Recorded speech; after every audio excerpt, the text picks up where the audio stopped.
Bueno, muy buenas noches. En nuestro grupo nos tocó exponer sobre el protocolo de Estambul. Nuestro grupo está conformado por Paola Silva, Angie Caterina Espitia, Bernarda Hernández, Rubén Granados y quienes está hablando, Diana López.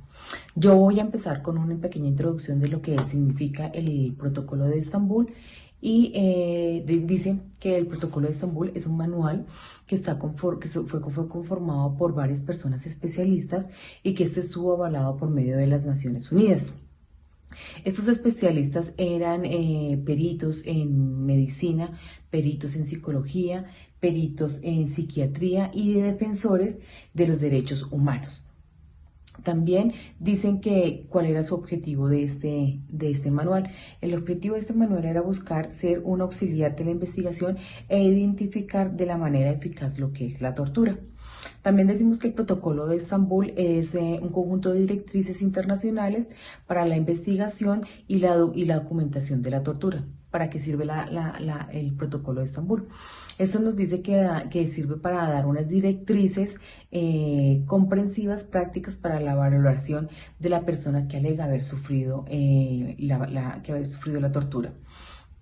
También podemos ver cuál es el significado de la tortura. La tortura, según la ONU y según la parte legal, dice que son todos los actos del cual se aflige intencionadamente a una persona con dolores o sufrimientos graves, ya sean tanto físicos o como mentales, con un fin de obtener de ella o de un tercero una información o una confesión de castigar a un acto de que se haya cometido o que se sospeche que se cometió. Según estas informaciones, vemos que México es uno de los primeros países que ocupan, que están en las primeras posiciones acerca de lo que es la tortura. También podemos decir que el objetivo también, uno de los objetivos del protocolo de Estambul es estudiar o evaluar el comportamiento de las personas que ejercen esta tortura. Y también es la evaluación que nos dan de las señales del daño emocional y físico que este ha dejado. Vamos a empezar con el capítulo, disculpe, perdón, antes de empezar con el capítulo 1, también nos dicen que el manual, que el protocolo de Estambul dice que también son unas investigaciones de documentación efectiva sobre la tortura, sobre los castigos y sobre los tratamientos crueles e inhumanos o degradantes. ¿De quién fue la iniciativa? Como les había comentado anteriormente, fue de las Naciones Unidas en el año de 1999. ¿Y cuál era su finalidad? Era combatir la tortura. También vamos a ver en lo que es el capítulo 1, que en el capítulo 1 vamos a ver lo que son las normas jurídicas internacionales. Yo les voy a hablar sobre dos puntos, que son los derechos, el derecho humanitario internacional y las Naciones Unidas. Y posteriormente mis compañeros van a seguir ampliando esta información. Decimos que en las normas jurídicas internacionales está lo que es la Declaración Universal de los Derechos Humanos, el Pacto Internacional de los Derechos Civiles y Políticos y la Convención contra la Tortura y otros tratos penales crueles e inhumanos o degradantes que prohíben expresamente lo que es la tortura. También decimos que se firmaron los 4 convenios de Ginebra en el año de 1949, donde 188 países fueron ratificados. Aquí nos dicen que se fijaron normas para lo que es el desarrollo de los conflictos armados internacionales y en particular sobre el trato de personas que no toman parte o que han dejado de tomar parte de las hostilidades, incluidos lo que son los heridos, los capturados y los civiles. Y en estos 4 convenios prohíben la práctica de la tortura de forma o los malos tratos. También vemos que en el artículo 3 común dice que se aplica a los conflictos armados que no sean internacionalmente. ¿Qué dice que textualmente este artículo 3 para que lo tengamos muy en cuenta? Lo voy a leer. Dice, se prohíbe en cualquier tiempo y lugar atentados contra la vida, la integridad corporal, especialmente el homicidio en todas sus formas, las mutilaciones, los tratos crueles, la tortura, atentados contra la dignidad personal, especialmente los tratos humillantes y degradantes.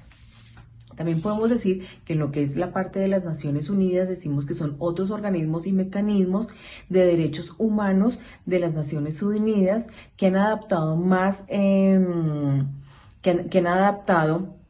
medidas dirigentes para preparar a estos estados para prevenir lo que es la tortura.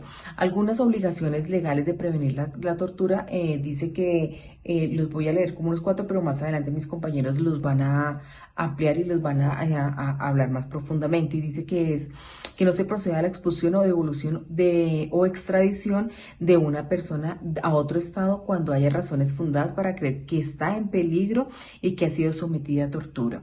Que en ningún caso se podría invocar circunstancias excepcionales tales como el estado de guerra como justificación de la tortura. Procurar que la tortura es un delito que dé lugar a la extradición y ayudar a otros estados para hacer parte de lo que respecta al procedimiento penal.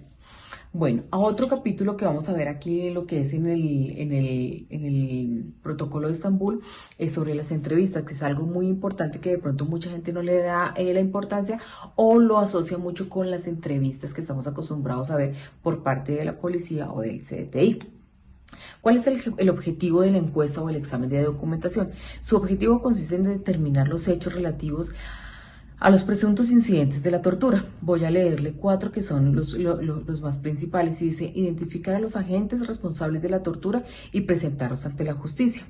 Dar apoyo a las solicitudes de asilo político, determinar las condiciones en las que ciertos funcionarios del Estado han podido obtener falsas confesiones y averiguar las prácticas regionales de la tortura, las evoluciones médicas que pueden servir también para identificar las necesidades terapéuticas de los supervivientes y como testimonio para las investigaciones de los derechos humanos. Bueno, otra parte que es muy importante es las visitas oficiales a los centros de detención. De pronto mucha gente no le da la debida importancia y lo toma como muy a la ligera, pero entonces en ciertos casos, nosotros lo vemos aquí, que es muy difícil realizar de una forma objetiva y profesional estas entrevistas, sobre todo en los países que aún todavía se está practicando lo que es la tortura. En una sola visita es imposible también tener, digamos, la información que se requiere. Tiene que haber un seguimiento y tiene que haber que nos garantice una seguridad tanto para el entrevistado como porque puede estar en riesgo de peligro, y lo mejor será que esta visita se confíe a investigadores o personas expertas para que puedan realizar este seguimiento. Bueno, a continuación mis compañeros van a seguir con los demás puntos. Muchísimas gracias. Buenas noches para todos, mi nombre es Angie Spitia y voy a explicarles lo referente a las organizaciones regionales. Dentro de estos organismos encontramos primeramente la Corte Interamericana de Derechos Humanos y a la Comisión Interamericana de Derechos Humanos. Dicha comisión entró en vigor el 18 de julio de 1978 y su función primordial es promover la observancia y la defensa de los derechos humanos y de servir de órgano consultivo de la Organización de los Estados Americanos en esta materia. La Comisión ha recurrido a la Convención Interamericana para prevenir y sancionar la tortura como guía para su interpretación de lo que debe entenderse por tortura, la cual fue adoptada por la Organización de Estados Americanos entrando en vigor el 28 de febrero de 1987. Por otra parte, la Corte Interamericana de Derechos Humanos se ha ocupado de la necesidad de investigar las denuncias de violación de la Convención Americana sobre Derechos Humanos. Como segundo organismo tenemos al Tribunal Europeo de Derechos Humanos. Este tribunal adoptó el Convenio Europeo para la Protección de Derechos Humanos y de Libertades Fundamentales, entrando en vigor el 3 de septiembre de 1953. Según este convenio, nadie podrá ser sometido a tortura ni a penas o tratos inhumanos o degradantes. En la actualidad, el reconocimiento del derecho de los particulares a presentar demandas es obligatorio y todas las víctimas tienen acceso directo al tribunal. Este ha tenido ocasión de examinar la necesidad de investigar las denuncias de tortura para garantizar los derechos humanos. Este convenio, por otra parte, prevé el derecho a un recurso efectivo ante una instancia nacional e impone la obligación de investigar con todo cuidado toda demanda por tortura. Cuando una persona presenta una demanda de que ha sido maltratada, la noción de recurso efectivo implica que el demandante tenga un acceso efectivo al procedimiento de investigación y, en su caso, al pago de una indemnización. Como segunda parte voy a realizar la explicación del capítulo 2 del Protocolo de Estambul, el cual hace referencia a los códigos éticos pertinentes.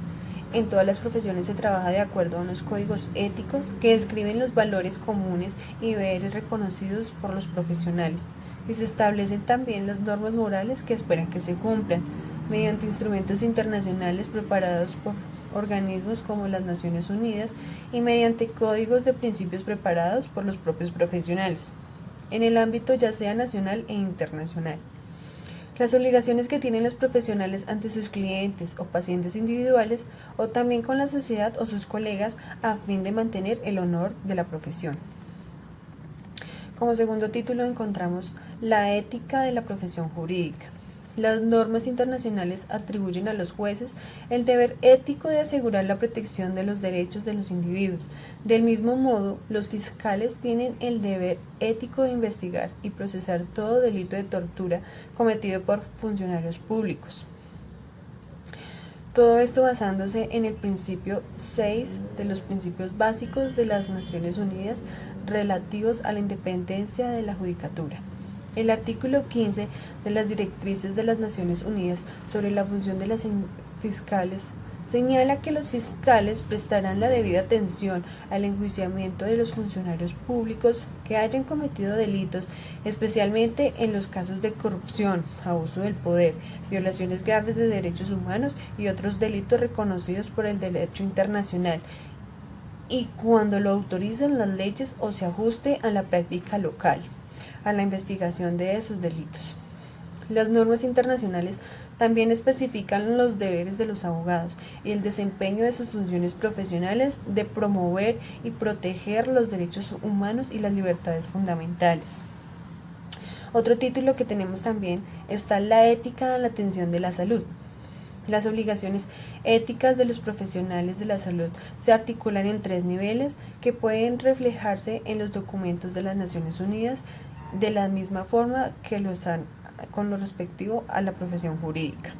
Asimismo, forman parte de las declaraciones emitidas por organizaciones internacionales representativas de los profesionales de la salud, como la Asociación Médica Mundial, la Asociación Psiquiátrica Mundial y el Consejo Internacional de Enfermeras. También establecen códigos deontológicos que sus miembros deben respetar. Toda ética de atención de la salud, cualquiera que sea la forma en que se denuncie, es el deber fundamental de actuar siempre en el interés del paciente, sean cuales fueran las limitaciones, precisiones u obligaciones contractuales. Cuando los principios de la ética no están legalmente establecidos de este modo, todos los profesionales de la salud están moralmente obligados a respetar las normas establecidas por sus órganos profesionales y se apartarán de esas normas sin una justificación razonable que se los considere culpables de una mala conducta profesional. También encontramos las declaraciones de las Naciones Unidas en relación con los profesionales de la salud.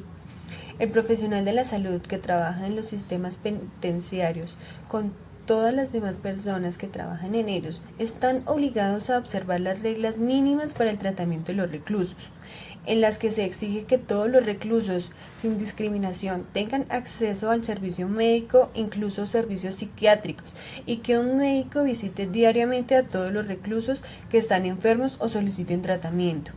Las Naciones Unidas se han ocupado específicamente de las obligaciones éticas de los médicos y otros profesionales de la salud, en los principios de una ética médica aplicable a la función del personal de salud, especialmente los médicos, en la protección de personas presas y detenidas contra la tortura y otros tratos o penas crueles, inhumanos o degradantes. Estos principios quedan bien claro que los profesionales de la salud tienen el deber moral de proteger la salud física y mental de los detenidos. Como primer deber de dar una asistencia compasiva encontramos que se enuncia de diversas formas en los diferentes códigos y declaraciones nacionales e internacionales. Un aspecto de este deber es la obligación médica de atender a los más necesitados de asistencia médica, incluso los recursos y presuntos delincuentes. Esto se refleja en el Código de Ética Médica, de la Asociación Médica Mundial, el cual pone en relieve el deber que tiene el médico de prestar sus servicios con plena independencia técnica y moral, con compasión y respeto a la dignidad humana. Tenemos también el consentimiento informado, muy importante. Cuando el paciente esté inconsciente o por cualquier otra razón sea incapaz de dar un consentimiento válido, el profesional de salud debe atender a su propio juicio acerca de cómo proteger y promover el mejor interés de la persona. Buenas noches. A mi grupo le correspondió Protocolo de Estambul. Capítulo 3. Vamos con los objetivos de la investigación. Entonces decimos que para que este objetivo se cumpla, será preciso que las personas encargadas de la investigación puedan por lo menos tratar de obtener declaraciones de las víctimas y de su presunta tortura. Tenemos que recuperar y preservar las pruebas incluidas, pruebas médicas en relación con las presuntas torturas para ayudar al eventual procedimiento de los responsables. Tenemos que determinar cómo y cuándo se han producido los presuntos hechos de tortura, así como cualquier otro tipo de práctica. Entre ellos también tenemos algunos principios relativos que son claves para la investigación y documentación eficaz de la tortura y otros tratos, penas crueles e inhumanos, para aclarar los hechos y establecer la responsabilidad de las personas o de los estados ante sus víctimas y familiares.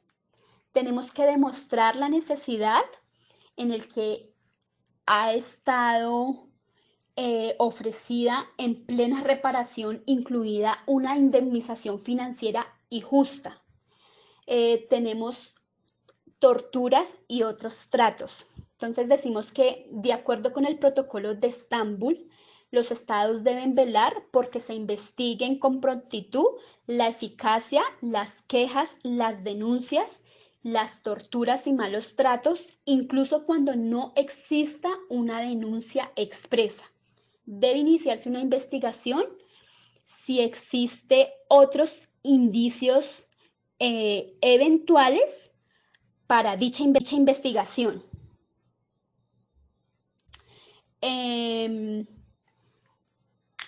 Entre ellos también tenemos algunos procedimientos aplicables. Entonces, dice que el manual de la investigación de documentación eficaz de las torturas, el protocolo Estambul, está adoptado por la Oficina de Alto Comisionado de Naciones Unidas, que contiene estándares de procedimientos y que están reconocidos internacionalmente. Entre ellos tenemos algunos procedimientos aplicables. Entonces, también tenemos un objetivo general, cuyo objetivo general es la investigación sea adecuada, que tenga los recursos, que haya pericia, que haya imparcialidad y que todas estas razones estén para que esto tenga un objetivo general y sea indemnizar a las víctimas teniendo en cuenta que realmente haya pasado. Deberán ser, y estas personas que hacen la investigación deberán ser independientes para que sea claro y objetiva la indagación. Que tengan muy buena noche, muchísimas gracias. Buenas noches, voy a pasar a dar una breve reseña sobre las señales físicas de la tortura como están contempladas en el manual para la documentación e investigación sobre la tortura y los tratos o penas crueles e inhumanos y degradantes.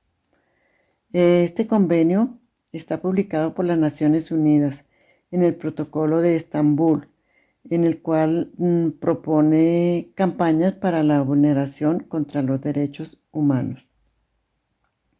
Pues bien, es de saber que todas las profesiones están sujetas a los principios reglamentarios de esta comisión, y para el caso en mención, este nos orienta en el respeto, la protección y la privacidad de las personas.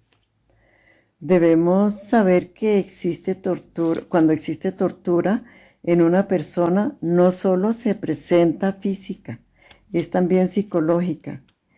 Y en este caso es importantísimo tener en cuenta los testimonios de las personas que nos sirve para la documentación tanto del médico como del perito, que por cierto deben ser personas profesionales con experticia e idoneidad para detectar que así no hayan señales físicas. Esto no indica que no haya habido tortura que dejen marcas permanentes psicológicas. La obligación ética tanto del médico como del perito exige ética e imparcialidad, de manera que se deben ceñir a los hechos estrictos. Vamos a dar la breve explicación sobre la exploración física cuando un sujeto ha sufrido torturas. Cuando un sujeto ha sufrido torturas es importantísimo tener el consentimiento informado del paciente y que sea éste quien elija el género del médico. Si es dama, dama; si es caballero, caballero. Y si es menor de edad, que esté acompañado de sus padres o de sus tutores cuando sea necesario. Y cuando éste necesite intérprete, debe ser de confidencialidad y de mucha idoneidad. Bueno, la exploración física inicia cefalocaudal. Iniciamos en la piel, la cara, los ojos, los oídos, la nariz, la mandíbula, la cavidad oral y dientes, la parte toracoabdominal, la parte musculoesquelética, el sistema genitourinario, el sistema nervioso central y periférico, las lesiones cutáneas. También existen otras formas de exploración física, como son las fracturas, los traumatismos craneales, los golpes en los pies, el síndrome de compartimiento cerrado, los diferentes tipos de suspensión, porque existe suspensión cruzada, suspensión de carnicería, suspensión inversa, suspensión en forma palestina, suspensión en percha de loro. También existen los choques eléctricos, los traumas dentales, la asfixia. La tortura sexual con violación. Esta tortura está ocasionada con el aumento de la tensión, por lo que el paciente se fleja y la persona entra en posibilidad de violación con los maltratos físicos de violación o sodoma. Acá los tratos verbales son brutales. Se incrementa la humillación, especialmente para la mujer. La exploración tras un abuso sexual reciente. En este caso, la víctima se encuentra inquieta y confusa. La exploración después de la fase inmediata. En este caso, el paciente si ha pasado más de una semana y no hay signos visibles, no es necesario el examen pélvico. Bien, ya para finalizar, para todo este tipo de exámenes es importantísimo que queden reseñados en la historia médica, en la historia clínica, con la exploración física, pues esto apunta a valioso informe en el caso de seguimiento. Finalmente, pues también en las diapositivas está un poco más extendida la información. porque este tema contiene mucha información y es de bastante cuidado. Muchas gracias. Buenas noches, mi nombre es Rubén Granados y les voy a hablar sobre los signos psicológicos indicativos de tortura. El papel de la evaluación psicológica. Se ha determinado la utilidad de este diagnóstico para conocer una experiencia que puede dar origen a muy diversos sufrimientos físicos y psicológicos. Tiene consecuencias mentales y emocionales que afectan el desarrollo de la personalidad y de factores sociales, políticos y culturales. El contexto de la evaluación psicológica. Las evaluaciones se realizan en diversos contextos políticos. Es importante ver las diferencias en la forma como va a realizarse una evaluación. ¿Qué preguntas pueden formularse sin riesgos o cuáles no? Variará en gran medida dependiendo de la confidencialidad y la seguridad que puedan asegurarse. Secuelas psicológicas de la tortura. El médico o psicólogo que efectúe la evaluación deberá esforzarse por establecer una relación entre el sufrimiento mental y el contexto de las creencias y normas culturales del individuo. Lo mejor sería transmitirle a la víctima la idea de que sus quejas y sus sufrimientos se reconocen como reales y previsibles dadas las circunstancias. Estas son una de las reacciones psicológicas más frecuentes. La experimentación del trauma. La víctima puede tener súbitos recuerdos intrusivos en los que una vez y otra vive el acontecimiento traumático, incluso estando la persona despierta y consciente. Evitación y embotamiento emocional. Evitación de todo tipo de pensamiento, conversación, actividad, lugar o persona que despierte recuerdos del trauma. También un profundo retraimiento emocional. Síntomas de depresión, estado de ánimo depresivo, pérdida de peso, insomnio o hiperinsomnio, fatiga y pérdida de energía, excesivo sentimiento de culpa, pensamientos de muerte, ideas de suicidio o intentos de suicidio. Psicosis. Las reacciones psicóticas pueden ser breves o prolongadas y los síntomas. De igual forma, la paranoia y delirios de persecución son antecedentes de enfermedad mental y trastorno bipolar. Gran depresión recurrente con rasgos psicóticos, esquizofrenia y trastorno esquizoafectivos. Utilización abusiva de sustancias. Es frecuente que los supervivientes de la tortura empiecen a utilizar abusivamente el alcohol y drogas como forma de sus memorias traumáticas, de regular sus afectos y de controlar su ansiedad. Clasificación de diagnóstico. Los diagnósticos más frecuentemente relacionados con los traumatismos son trastornos depresivos. Los estados depresivos pueden presentarse con o sin manifestaciones psicóticas, catatónicas, melancólicas o atípicas.